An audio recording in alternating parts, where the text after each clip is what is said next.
Good morning, everyone. Welcome to our health and safety webinar this morning. I'm going to pass you over to David shortly. For those of you that don't know me, I'm Sarah Leet. I'm one of the owners of Lawrence Dean Recruitment, and we have partnered with David this morning to do a webinar based on health and safety, but specifically around remote working, which I know is a real hot topic for a lot of people at the moment.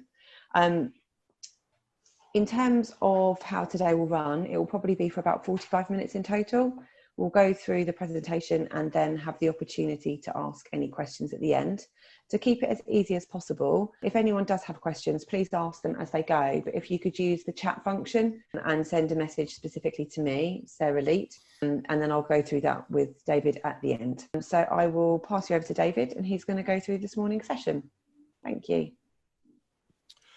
Okay, good morning everyone. Thanks to Sarah for inviting me along to do this session today. I guess home and remote working is something that has become a much bigger issue over the last few months, and companies are having to adapt to it very quickly.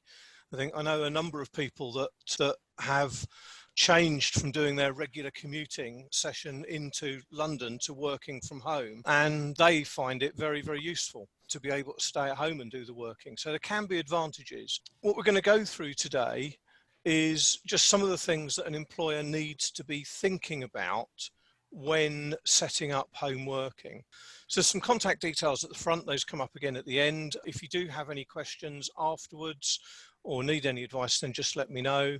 Just a little bit about who I am, really. I always kind of feel I need to justify why I'm speaking to other people and not on the other side. We've got over 15 years experience in looking at health and safety and environmental management. We operate with a range of small companies and offer a bespoke service. So what we're looking to do is help you to manage health and safety as effectively as you can do, without lots and lots of extra paperwork that isn't necessary. And I have firmly believed for many years now that when it's done properly, health and safety actually adds value to a business. And we'll see as we go through today that there are studies that show home working and doing it properly can have real benefits to both employees and to the employers as well. It's really good business, or it can be. I guess as with everything to do with health and safety, that we can't get away from the legislation side of it. And as with a lot of health and safety legislation, there's a lot of crossover here with the HR side of things, which I'm not going to talk about because it's not my area at all. But I guess the thing that I want to get across is that it's important that we comply with both areas of legislation. So there's got to be communication between the person doing the HR stuff, all the contracts and those sorts of things, and the health and safety part of it. We can't ignore one and do the other. But as I say, I'm looking at health and safety because that's the bit that I do, and Sarah and others do the HR bit, and they know that it's not my area. One of the first things that comes into any part of health and safety is undertaking a risk assessment. If you're going to change what your employees are doing, i.e. they're going to start working from home, then there has to be a risk assessment.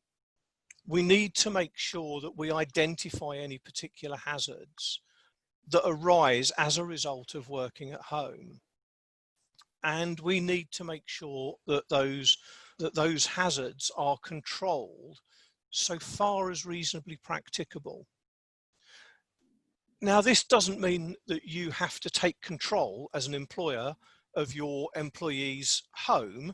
That's not reasonable, it's not practicable, but it's looking at what is reasonably practicable for you to do as an employer to ensure that your employees are safe.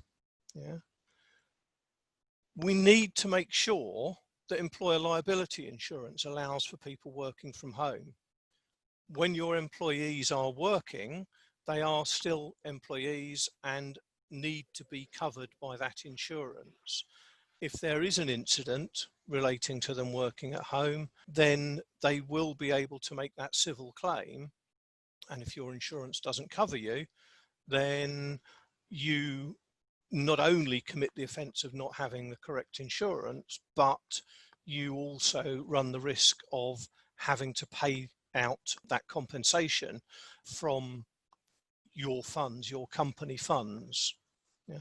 So we need to make sure that these risk assessments are done. Risk assessments do not have to be long and complex documents. They can be quite simple depending on what they're doing, what they're risk assessing. What else do you need to do? Employees have to take reasonable care of their own health and safety. So this is something I'm always keen to get across when I'm talking about health and safety. It's not all about the company. Employees have a responsibility as well.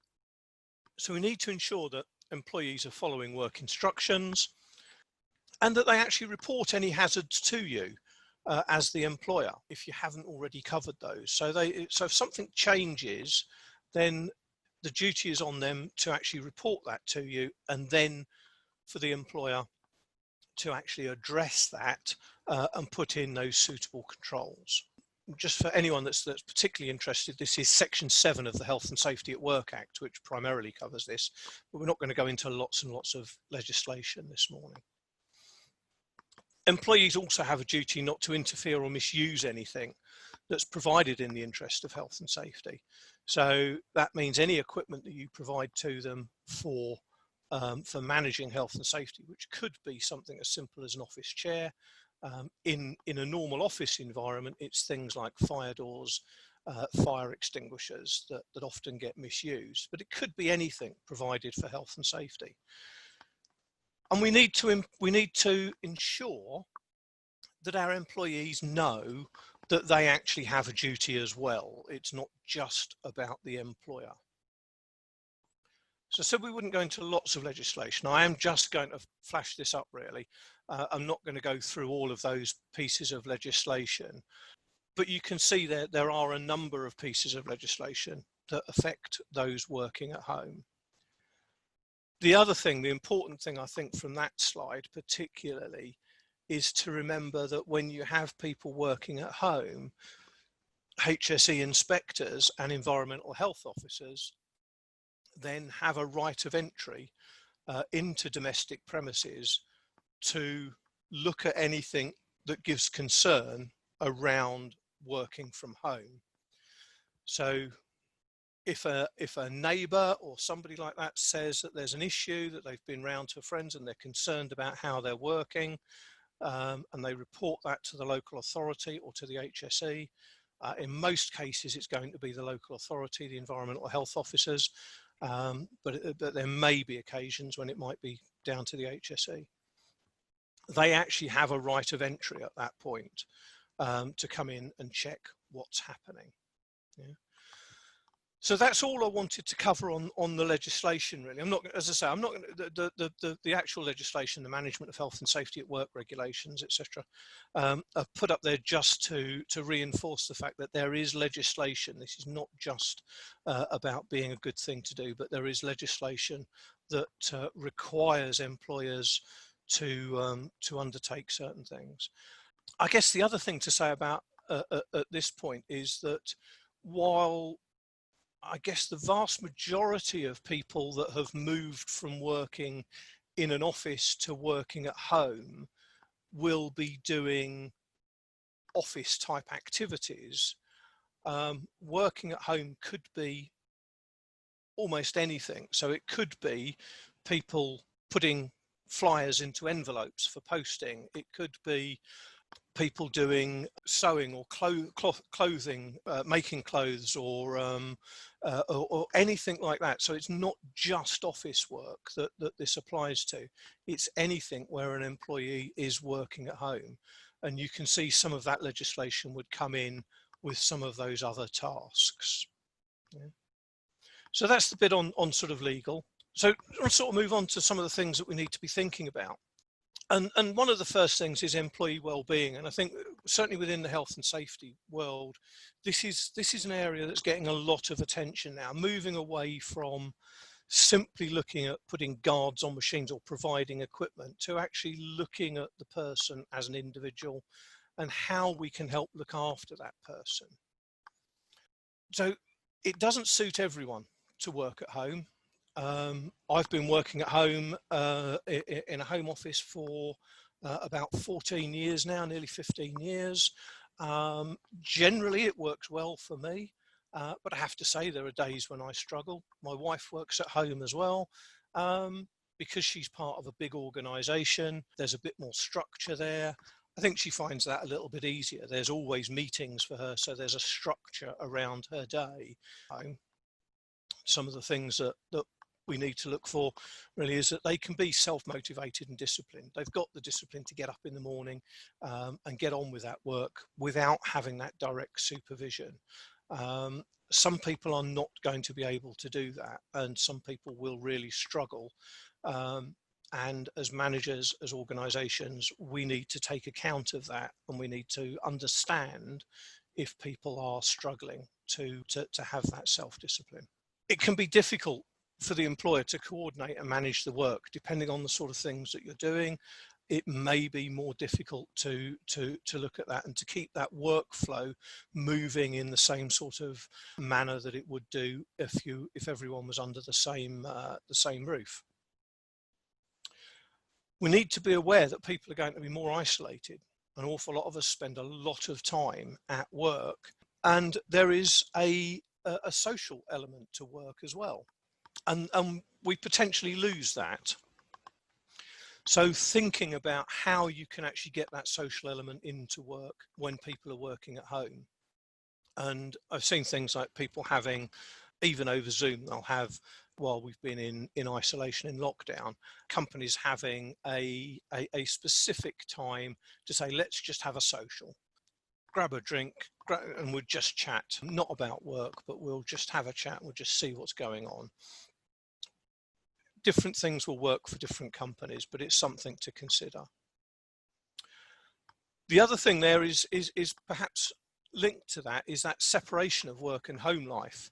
As I say, my wife has quite clear sort of start and finish times, and she tends to follow that. Because I work for myself, I don't. So I will often find myself coming up into the office in the evening and doing work.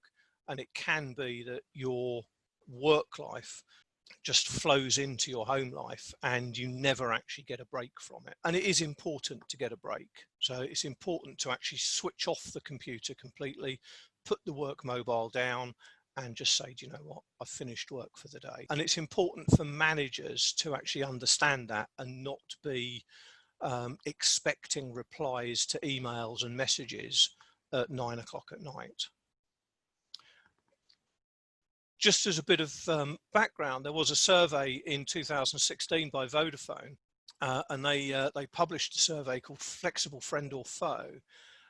Some numbers that came out of that: 61% of the respondents said that the company's profits had increased since introducing flexible working. 83% had increased productivity, and 58% believed that flexible working had a positive impact on their organisation's reputation. So we can say there's some big benefits to working at home. So the last one on there was information security and backup. And you do need to think about that. It's not my area, so I'm not going to talk about it particularly, but you do need to think about GDPR, how information is stored, how secure is it, how is it backed up. So one of the big areas, I think, for an awful lot of people, particularly those that will have moved to home working in recent months, will be about working at a computer. Now, my background is in the waste industry and heavy industry, cement manufacture. When I was working in those industries, using a computer was very much seen as a very, very low risk activity. I then moved to working for a large organisation in London with about 1,200 people, all using computers all day. And you realise then that actually using computers can lead to some severe problems. There is, again, specific regulation around the use of DSE, display screen equipment. So it's not just good to do, it's a legal requirement to do it. You need to undertake a DSE assessment. Most people start off doing this with a self-assessment. a questionnaire, perhaps with some slides or something to show people the correct way of setting things up. The drawing there is, the diagram there is, as you see, it's a very old one. It's got an old cathode ray tube monitor, but the principles are very, very similar. We've got to provide the correct equipment. As an employer, you're asking people to sit and do office work, in this case, for 7, 8, 9 hours a day, whatever it might be, and they have to have the right equipment. Kitchen and dining tables, generally not the right height, not a suitable place to work. Laptops, not the right thing to be using for long periods of time unless we're using them with docking stations. So last year, my son was starting to use his computer more, and so because we'd bought him a laptop, we've set him up with a docking station so he can sit there. It's been really, really useful during the time he's been away from school, because he's got a setup that works and that he's happy to be at for a school day, and it's not going to cause him problems. Yeah. So we shouldn't be using laptops. Just a couple of things on the diagram there. So the idea is that feet are flat on the floor. Now, we're not expecting people to sit in this absolute rigid position with 90 degrees for 8 hours. But what it does show is that you should be in a fairly neutral position when using a screen, when using a computer. Making sure that the light doesn't shine on the screen, that's just as important with the new flat screen monitors as it was with the old ones. And making sure that your keyboard, etc., is at the right height. And again, it doesn't need to be complex to get this right, but they do need a decent chair to start with. There are regular prosecutions for not managing DSE correctly, and one case a few years ago saw a compensation award of £440,000 for an RAF clerk who had complained about issues around her job, which was data input, and the RAF had done nothing about it, and she ended up not being able to use a computer again because of injuries to wrists and upper body caused by incorrect usage of a computer. Lots and lots of extra equipment available. It doesn't have to be expensive. These are just some of the sorts of things that you can get in terms of different shaped, I'm never sure if it's mice or mouse, but different shaped input devices. And none of these are particularly expensive. Different keyboards are available. Lots and lots of equipment out there that doesn't have to be particularly expensive. So, as we say, that's all part of managing well-being as well. So we need to do just really to just reinforce that. We need to be able to do those risk assessments, need to provide the right equipment. We need to know how we're going to communicate with people. We need to know how we're going to measure performance. One of the big things is that if somebody is coming in late or not particularly working well, if they're in an office, you're likely to notice that. You're not likely to notice a change in their demeanour, in their behaviour. Working from home, they may well not, you might not notice that. And therefore that things could get worse before somebody does notice. So having those regular touch points, having that system in place, thinking about it before you have a problem, means that we can actually stop those becoming a major issue. You need to think about appraisal processes. Again, linking very much in with HR, so I'm not going to go into too much detail, but it's important for people's health and safety and well-being. We need to think about how those appraisals are going to be done. And it may be that in the future, we're able to come into the office for appraisals, although working mainly at home.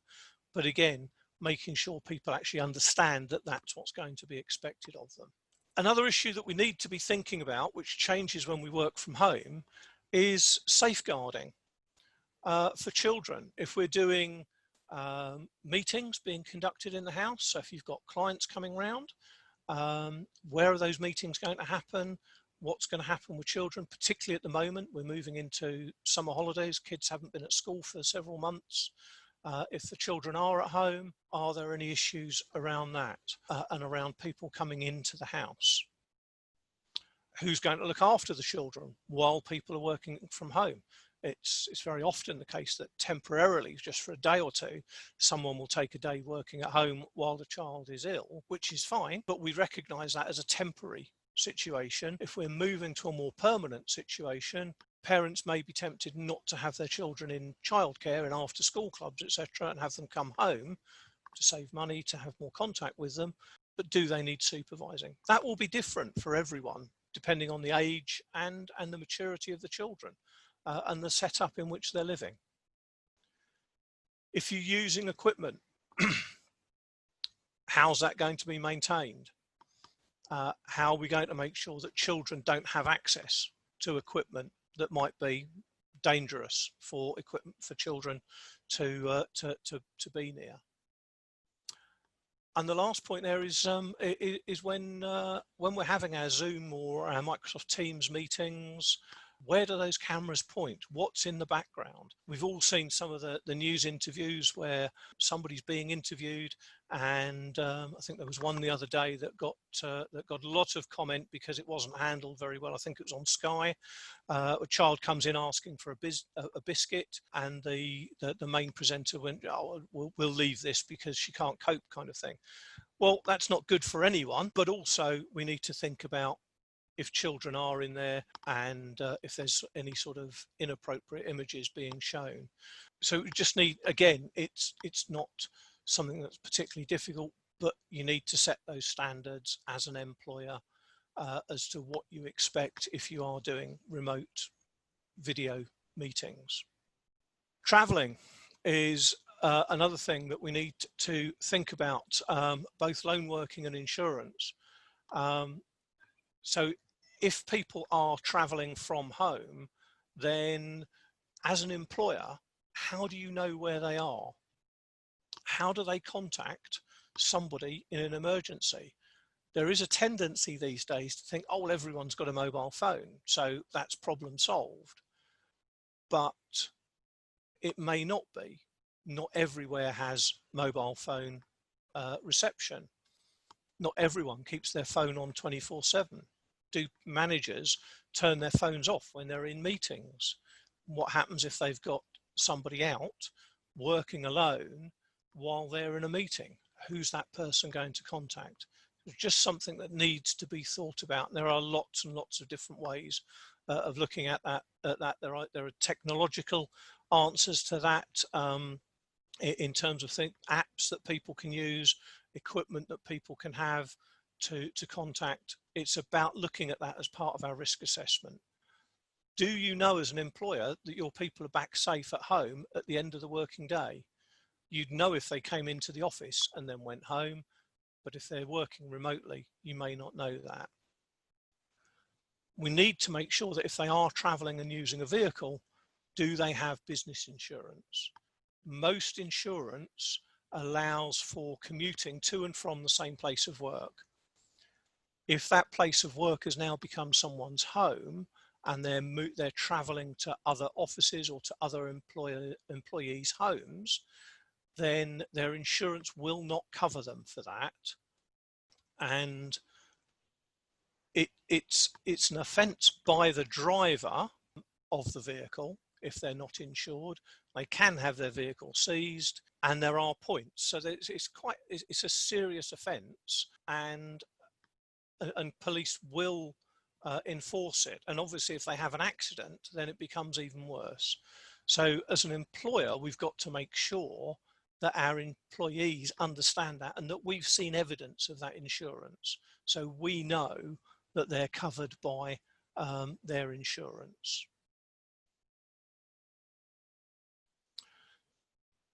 Training, we need to ensure competency, that continues. There is health and safety training. Again, it depends what's appropriate. If your employees are just doing admin type tasks, computer-based tasks, office tasks, then manual handling may not be necessary. But certainly DSE assessments and making sure that people do stay compliant with the controls that you put in place is important. You have a responsibility to ensure that they are doing things correctly. So they may need training. in some elements there. But they may need other training as well, ongoing professional training. And we need to look at how that's going to be tracked. How's it going to be delivered? Are you going to get people to go into the office or to a specific location? And again, that will all cut that.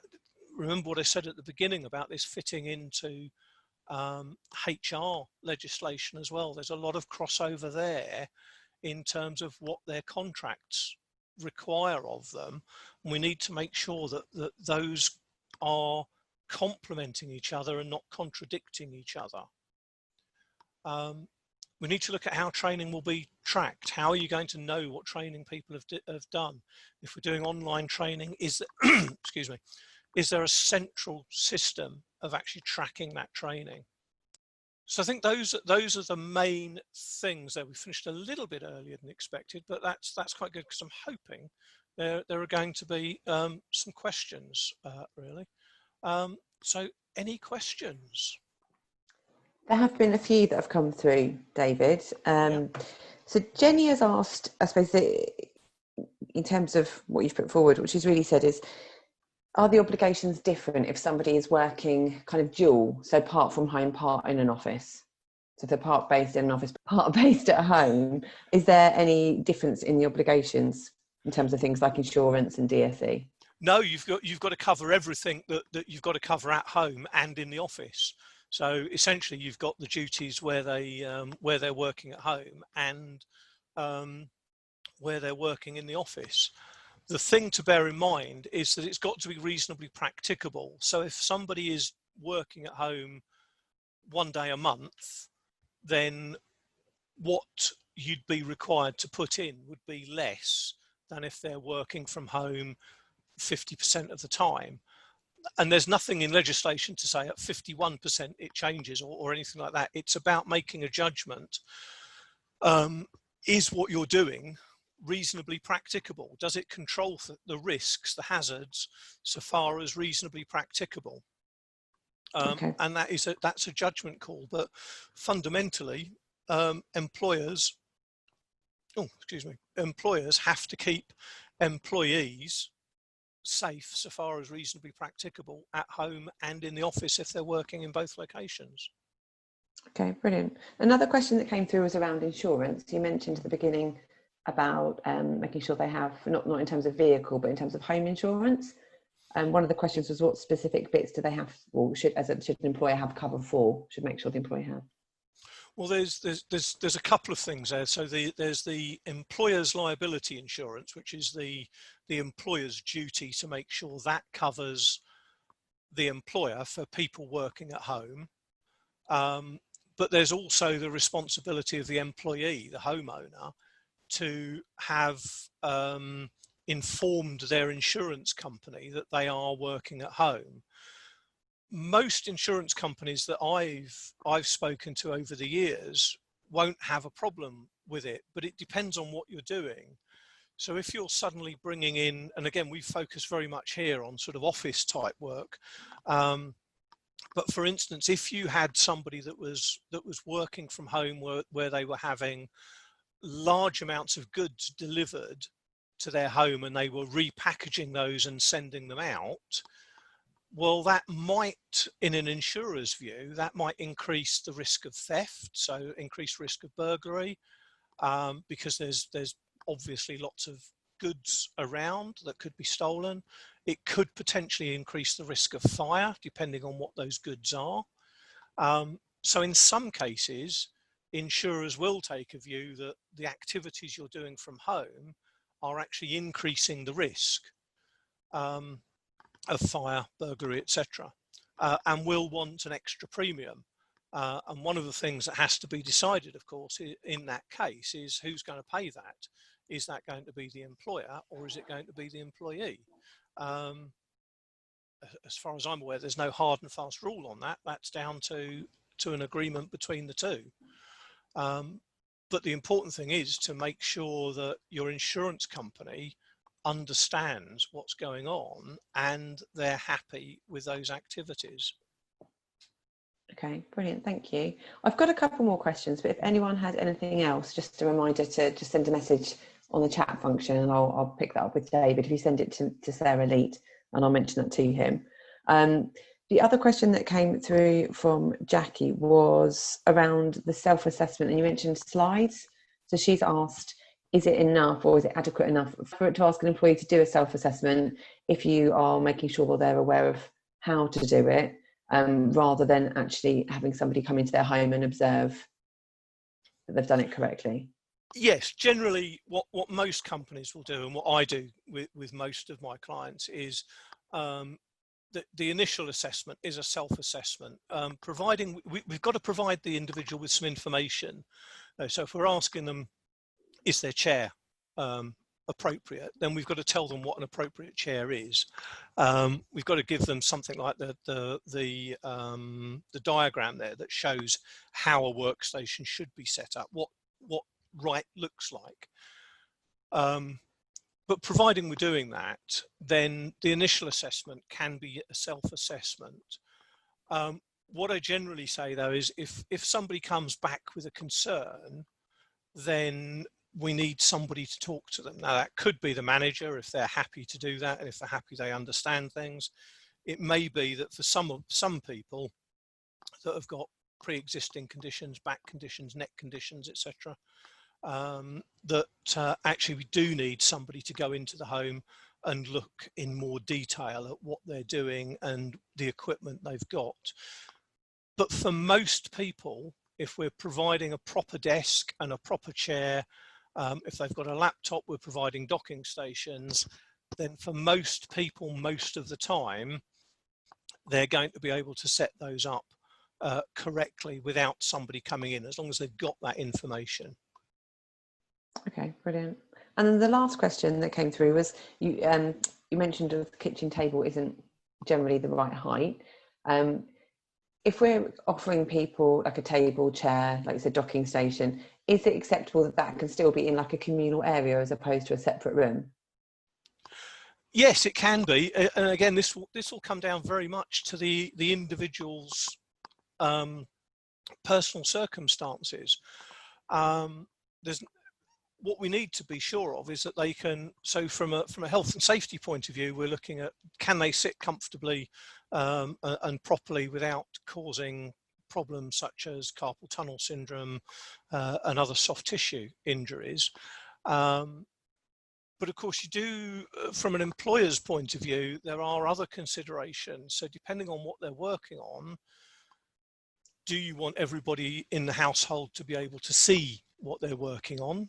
For instance, you probably would, if you were a solicitor's clerk or a solicitor working on divorce cases, or pretty much anything really, you probably wouldn't want that in an area where if somebody was flat sharing, for instance, because there'd be the risk of other people seeing confidential information.